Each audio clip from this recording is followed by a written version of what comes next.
Hello guys, ഇന്നലെ പറഞ്ഞായിരുന്നു യാത വന്നിട്ടേ. ഇന്നത്തെ നമ്മളെ പരിപാടി ട്രോഫി ഉണ്ടാക്കാൻ പഠിക്കാം. ഹാൻഡ് മെയ്ഡ് ആയിട്ട് എങ്ങനെ ഒരു ട്രോഫി ഉണ്ടാക്കാം. അത് നമ്മുടെ സാധനം എഡിറ്റ് ചെയ്ത് പെയിന്റ് എടുത്ത് കൊണ്ടുവരിക. എഡിറ്റ് ചെയ്യാനൊക്കെ സിമ്പിളാണ്. അത് അറിയാത്തൊരു ആരില്ല എന്ന് പറയരുത്തിട്ടോ. അത് കഴിഞ്ഞിട്ട് നേരെ ഒരു ഫോം ബോർഡ് എടുത്തിട്ട് ആ കട്ട് ചെയ്ത സെക്ഷൻ ഉണ്ടല്ലോ അതിനകത്ത് എടുത്തിട്ട് അതിൻ്റെ മേലെ വെച്ചിട്ട് മാർക്ക് ചെയ്ത് ഞാൻ തന്ന പോലെ എന്നിട്ട് കട്ട് ചെയ്തെടുക്കാം. പിന്നെ ഇന്റെ ബ്ലേഡാണ്ട് ധാരാളമ്പഴക്കഥ. ഇതിന്റെ ബാക്കി വീട്ടിലാണ്. 2 ഉരുള എനക്കൊണ്ടേ കൊയങ്ങി.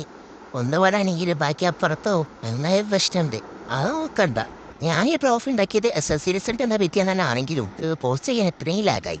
ഇനിയിപ്പോൾ എന്തായാലും +2 റിസൾട്ട് വരുമല്ലോ, അപ്പോൾ യൂസാവും. എന്താവില്ല, ഞാൻ ഉണ്ടാക്കിയത് 10th ആണെങ്കിൽ നിങ്ങൾ ഫസ്റ്റ് വെച്ച് പരീക്ഷിച്ച് നോക്കി. സാധനം വർക്കാവുന്നേ. അല്ല ഞാൻ ഇപ്പം എന്താ നിങ്ങളോടൊക്കെ പറയാം.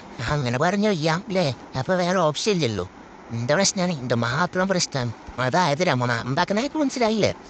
ഞാൻ പറഞ്ഞാൽ തന്നെ പറഞ്ഞതില്ല, അത് അധികം നന്നായിട്ട് തന്നെ. ആദ്യം നമുക്ക് കട്ട് ചെയ്തെടുത്തിട്ട് ഫെവിഗോളിൽ ഒട്ടിച്ചെടുക്കുക. ഫോം ബോർഡിൽ ബേസ് വേണമല്ലോ അതിന്.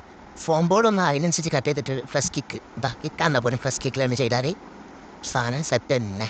പിന്നെ ഫ്ലസ് കിക്ക് കൊടുക്കുമ്പോൾ ബാക്ക് കൂടെ തന്നെ കൊടുക്കാൻ നോക്കുക. അല്ലെങ്കിൽ ഫ്രണ്ടിലായി കഴിഞ്ഞാൽ പ്രിന്റിലായാലും ഒന്നും ചെയ്യാൻ പറ്റില്ല. അപ്പോൾ ബാക്ക് കൂടെ കൊടുക്കുമ്പോൾ ആ ബോൾ ഉണ്ടാവില്ല.